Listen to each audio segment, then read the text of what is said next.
আকাশবাণী আগরতলা স্থানীয় সংবাদ পড়ছি চন্দন লেখাপাল। এখনকার বিশেষ বিশেষ খবর হলো, রাজ্যপাল ইন্দ্রসেনা রেড্ডি নাল্লু রাজ্যের সীমান্ত গ্রামগুলির জনগণের কাছে সব ধরনের সুযোগ সুবিধা পৌঁছে দেবার উপর গুরুত্ব আরোপ করেছেন। মুখ্যমন্ত্রী অধ্যাপক ডক্টর মানিক সাহা রাজ্যে পূর্ণদৈর্ঘ্য চলচ্চিত্র নির্মাণে সর্বত্র সহায়তার আশ্বাস দিয়েছেন।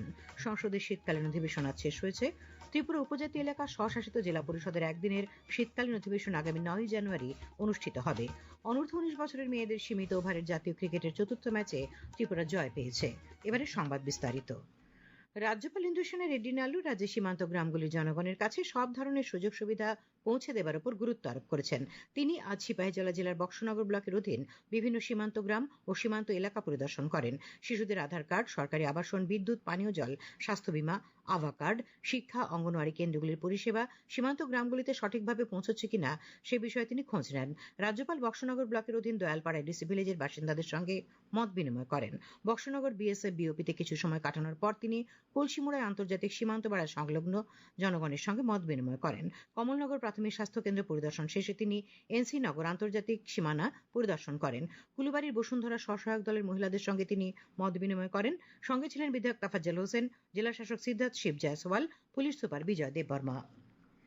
মুখ্যমন্ত্রী অধ্যাপক ডক্টর মানিক সাহা রাজ্যে পূর্ণদৈর্ঘ্য চলচ্চিত্র নির্মাণে সর্বাত্মক সহায়তার আশ্বাস দিয়েছেন। তিনি বলেন, এই লক্ষ্যে আগামী দিনে ত্রিপুরা ফিল্ম অ্যান্ড টেলিভিশন ইনস্টিটিউটটিকে আরো বৃহত্তর পরিসরে উন্নীত করার পরিকল্পনা রয়েছে। আজ আগরতলার রবীন্দ্র শতবার্ষিকী ভবনে Tripura film and television institute থেকে উত্তীর্ণ ছাত্রছাত্রীদের এবং গ্রেডেড শিল্পীদের শংসাপত্র প্রদান অনুষ্ঠানে তিনি এই কথা বলেন। তিনি বলেন, Tripura film and television institute রাজ্যের শিল্পীদের প্রতিভা বিকাশের পাশাপাশি যুব সমাজের জন্য নতুন কর্মসংস্থানের সুযোগ তৈরি করবে।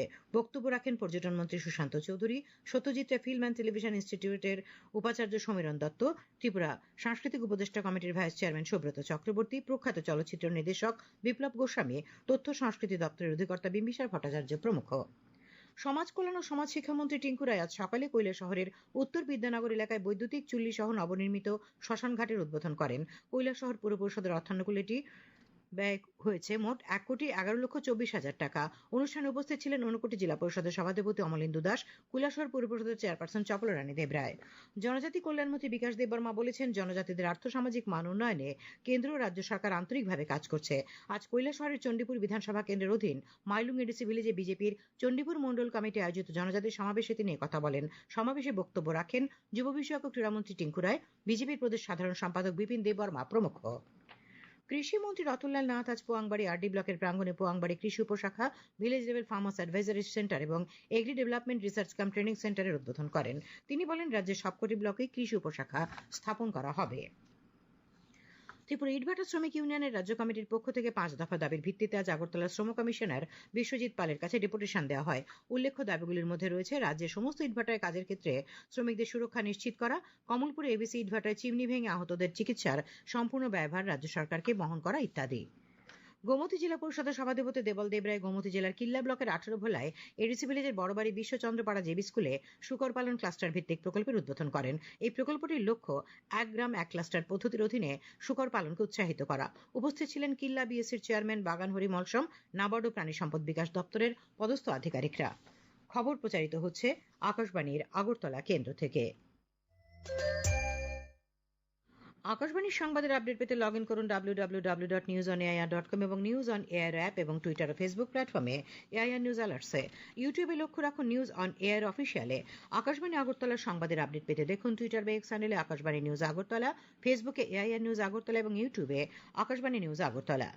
সংসদের উভয় কক্ষই অনির্দিষ্টকালের জন্য মুলতবি ঘোষণা করা হয়েছে। 19 দিনের শীতকালীন অধিবেশন আজ শেষ হল। বিদায়ী ভাষণে লোকসভার অধ্যক্ষ ওম বিড়লা বলেন, সভায় মোট 15টি অধিবেশন হয়েছে। সভার সুষ্ঠু পরিচালনায় সহযোগিতার জন্য তিনি সকল সদস্যকে ধন্যবাদ জানান। রাজ্যসভার চেয়ারম্যান সিপি রাধাকৃষ্ণন বলেন যে অধিবেশনে ঐতিহাসিক ও গণতান্ত্রিক তাৎপর্যপূর্ণ বিষয়গুলির উপর উচ্চমানের বিতর্ক এবং আলোচনা হয়েছে। তিনি বলেন, জাতীয় সঙ্গীত বন্দে মাতরমের 150তম বার্ষিকীতে সংসদে বিশেষ আলোচনায় 82 জন সদস্য অংশগ্রহণ করেছেন এবং নির্বাচনী সংস্কারের উপর আলোচনায় 57 জন সদস্য দেশের গণতান্ত্রিক প্রক্রিয়াকে শক্তিশালী করার জন্য তাদের মূল্যবান মতামত দিয়েছেন। ত্রিপুরা উপজাতি এলাকার স্বশাসিত জেলা পরিষদ অর্থাৎ এডিসির একদিনের শীতকালীন অধিবেশন আগামী 9 জানুয়ারি খুমুলুং এডিসির কাউন্সিল ভবনে অনুষ্ঠিত হবে।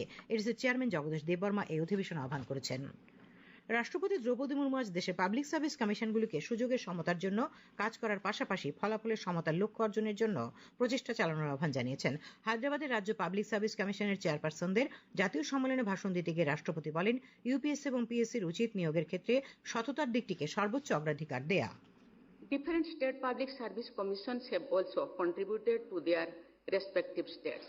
Thus, UPSC and state public service commissions have been diligently fulfilling their constitutional mandate. Impartiality, continuity, and stability are imparted to the process of governance by what is called the permanent executive or the body of public servants selected by the Public Service Commission.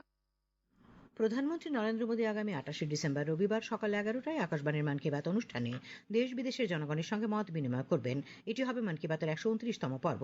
প্রধানমন্ত্রী জনগণকে তাদের সুচিন্তিত চিন্তাভাবনা মন কি বাতে পাঠানোর আহ্বান জানিয়েছেন। মাইগভ ওপেন ফোরামে এবং নমো অ্যাপে জনগণ মতামত পাঠাতে পারবেন। তাছাড়া টোল ফ্রি নম্বর 1800117800 নম্বরে কল করে হিন্দি বা ইংরেজিতে মতামত রেকর্ড করানো যাবে। 1922 নম্বরে মিস কল দিয়ে যে লিঙ্ক পাওয়া যাবে তাতেও SMS করা যাবে। ইনকিলাব মঞ্চের আহ্বায়ক শরীফ ওসমান হাদির মৃত্যুর খবর ছড়িয়ে পড়ার কয়েক ঘণ্টার পরেই ঢাকায় নতুন করে অস্থিরতা দেখা দিয়েছে। রাজধানীর ধানমন্ডি এলাকায় ছায়ানট সংস্কৃতি ভবনে গতকাল রাতে অজ্ঞাত পরিচয় একদল ব্যক্তি জোর করে প্রবেশ করে আসবাবপত্র, সঙ্গীতের সরঞ্জাম ভাঙচুর করে এবং ভবনের ভেতরে এবং বাইরের রাস্তায় থাকা জিনিসপত্রে আগুন ধরিয়ে দেয়। পরে অগ্নি নির্বাপক দপ্তরের কর্মীরা ঘটনাস্থলে গিয়ে আগুন নিয়ন্ত্রণে আনেন। প্রত্যক্ষদর্শীদের মতে বেশ কয়েকজন হামলাকারী তাদের পরিচয় গোপন করার জন্য হেলমেট এবং মুখ ঢাকা অবস্থায় ছিল এবং হামলার সময় তাদের ধর্মীয় স্লোগান নারায়ে তাকবীরও শোনা যায়। 1961 সালে প্রতিষ্ঠিত ছায়ানট বাংলাদেশের অন্যতম বিশিষ্ট সাংস্কৃতিক প্রতিষ্ঠান, যা বাংলার সংস্কৃতি এবং বাংলার সঙ্গীত প্রচারের জন্য ব্যাপকভাবে পরিচিত। চলমান অস্থিরতার মধ্যেই ঘটনার সাংস্কৃতিক এবং সরকারি প্রতিষ্ঠানের নিরাপত্তা নিয়ে গুরুতর উদ্বেগের সৃষ্টি করেছে। বাংলাদেশের রাজধানী ঢাকায় ভারতীয় হাইকমিশন অফিসের সামনে সাম্প্রতিক বিক্ষোভের প্রতিবাদে আজ আগরতলার বাংলাদেশ সহকারী হাইকমিশন অফিসের সামনে বিক্ষোভ প্রদর্শন করে ওয়াইটিএফ। সংগঠনের সভাপতি সুরজ দেববর্মা ভারত ও বাংলাদেশের মধ্যে সুসম্পর্ক বজায় রাখার উপর গুরুত্ব আরোপ করেন। উত্তর পূর্বাঞ্চল উন্নয়ন মন্ত্রী জ্যোতিরাদিত্য সিন্ধিয়া উত্তর পূর্বাঞ্চলে তাঁত ও হস্তশিল্পকে শক্তিশালী করার জন্য একটি উচ্চস্তরের টাস্কফোর্স সভায় ভার্চুয়ালভাবে অংশগ্রহণ করেন। সামাজিক মাধ্যমে শ্রী সিন্ধিয়া বলেছেন যে বৈঠকে দক্ষতা উন্নয়ন, মানসম্পন্ন সার্টিফিকেশন এবং এই অঞ্চলে সুস্থায়ী তন্তু ও রঞ্জক পদার্থের মতো গুরুত্বপূর্ণ ক্ষেত্রগুলির উপর আলোকপাত করা হয়েছে। এটি সামগ্রিক এবং সুস্থায়ী প্রবৃদ্ধির জন্য ক্লাস্টার ভিত্তিক উন্নয়নের পাশাপাশি ই-কমার্স নেতৃত্বাধীন বাজারের উপরও আলোকপাত করে। সাধারণ মানুষের আর্থিক সচেতনতা বৃদ্ধির লক্ষ্যে আজ খোয়াই শহরে পাঞ্জাব ন্যাশনাল ব্যাংকের উদ্যোগে আপনার পুঁজি আপনার অধিকার শীর্ষক সচেতনতামূলক কর্মসূচি হয়। অনুষ্ঠানে খোয়াই জেলা পরিষদের সভাধিনেত্রী অপর্ণা সিংহ রায়, রিজার্ভ ব্যাংকের general manager Surendra Nidar, SLBC convener Rituraj Krishna সাধারণ মানুষ যাতে তাদের গচ্ছিত অর্থ অব্যবহৃত অ্যাকাউন্টের অর্থ সহজে ফেরত পেতে পারেন সে বিষয়ে বিস্তারিত আলোচনা করেন। অনুষ্ঠানে পাঞ্জাব ন্যাশনাল ব্যাংকের পক্ষ থেকে 5 জন গ্রাহককে তাদের পুরনো অ্যাকাউন্টের অর্থ ফেরত দেওয়া হয়। তাছাড়া state bank of India Khowai শাখার পক্ষ থেকে 8 জন ভোক্তাকে তাদের পুরনো অ্যাকাউন্টের অর্থ ফেরত দেওয়া হয়েছে। ভারতীয় সেনাবাহিনীর পূর্বাঞ্চলের general officer commanding in chief lieutenant general RC তেওয়ারাজ বিলোনিয়া সফরে যান।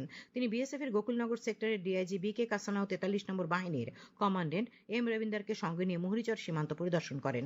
তিনি সেখানে বিএসএফ জওয়ানদের সঙ্গে কথাও বলেন। খেলার খবর। অনূর্ধ্ব 19 বছরের মেয়েদের সীমিত ওভারের জাতীয় ক্রিকেটের চতুর্থ ম্যাচে জয় পেল ত্রিপুরা। নাগপুরের বিদর্ভ ক্রিকেট অ্যাসোসিয়েশনের মাঠে অনুষ্ঠিত খেলায় আজ রাজ্যদল 78 রানে মণিপুরকে হারিয়ে দেয়। সন্তোষ ট্রফি জাতীয় সিনিয়র ফুটবল প্রতিযোগিতায় গ্রুপে নিজেদের শেষ খেলায় মণিপুর জয়লাভ করেছে। ডি গ্রুপে নিজেদের তৃতীয় খেলায় আজ উমাকান্ত মিনি স্টেডিয়ামে মণিপুর 3-1 গোলে মিজোরামকে হারিয়ে দেয়। ফলে 3 খেলায় 6 পয়েন্ট সংগ্রহ করে। মিজোরাম 3 খেলায় 3 পয়েন্ট পেয়ে আসর থেকে বিদায় নিয়েছে। বিজয় মার্চেন্ট ট্রফি অনূর্ধ্ব 16 বছরের ক্রিকেটের 3 দিনের খেলায় ত্রিপুরার বিরুদ্ধে প্রথম ইনিংসে লিড নেওয়ার জন্য লড়াই করছে গুজরাট। শিমোগার KSCA নাভুলা মাঠে 4 উইকেটে 175 রান থেকে খেলতে নেমে রাজ্যদল প্রথম ইনিংসে সবকটি উইকেট হারিয়ে 241 রান করে। জবাবে খেলতে নেমে গুজরাট দ্বিতীয় দিনের শেষে প্রথম ইনিংসে 2 উইকেট হারিয়ে 181 রান করে। আবহাওয়া। আগামীকাল আকাশ সাধারণত পরিষ্কার থাকবে। সকালে পশ্চিম জেলা ধলাই, খোয়াই, উত্তর ত্রিপুরা জেলার কিছু স্থানে ঘন কুয়াশা পড়ার সম্ভাবনা রয়েছে। আগামীকাল দিনের সর্বোচ্চ তাপমাত্রা 29 ডিগ্রি সেলসিয়াস এবং সর্বনিম্ন 14 ডিগ্রি সেলসিয়াসের কাছাকাছি থাকতে পারে। আজ দিনের সর্বোচ্চ তাপমাত্রা ছিল 29.4 ডিগ্রি সেলসিয়াস এবং সর্বনিম্ন 14.2 ডিগ্রি সেলসিয়াস। শেষ করার আগে খবরের বিশেষ অংশগুলি আরেকবার। রাজ্যপাল ইন্দ্র সেনের রেড্ডি নালুর রাজ্যের সীমান্ত গ্রামগুলির জনগণের কাছে সব ধরনের সুযোগ সুবিধা পৌঁছে দেওয়ার উপর গুরুত্ব আরোপ করেছেন। মুখ্যমন্ত্রী অধ্যাপক ডক্টর মানিক সাহা রাজ্যে পূর্ণদৈর্ঘ্য চলচ্চিত্র নির্মাণে সর্বাত্মক সহায়তার আশ্বাস দিয়েছেন। সংসদের শীতকালীন অধিবেশন আজ শেষ হয়েছে। ত্রিপুরা উপজাতি এলাকার স্বশাসিত জেলা পরিষদের একদিনের শীতকালীন অধিবেশন আগামী 9 জানুয়ারি অনুষ্ঠিত হবে। অনূর্ধ্ব 19 বছরের মেয়েদের সীমিত ওভারের জাতীয় ক্রিকেটের চতুর্থ ম্যাচে জয় পেল ত্রিপুরা। স্থানীয় সংবাদ আজকের মতো এখানে শেষ হলো। পরবর্তী বাংলা স্থানীয় সংবাদ প্রচারিত হবে আগামীকাল সকাল 7:35 মিনিট।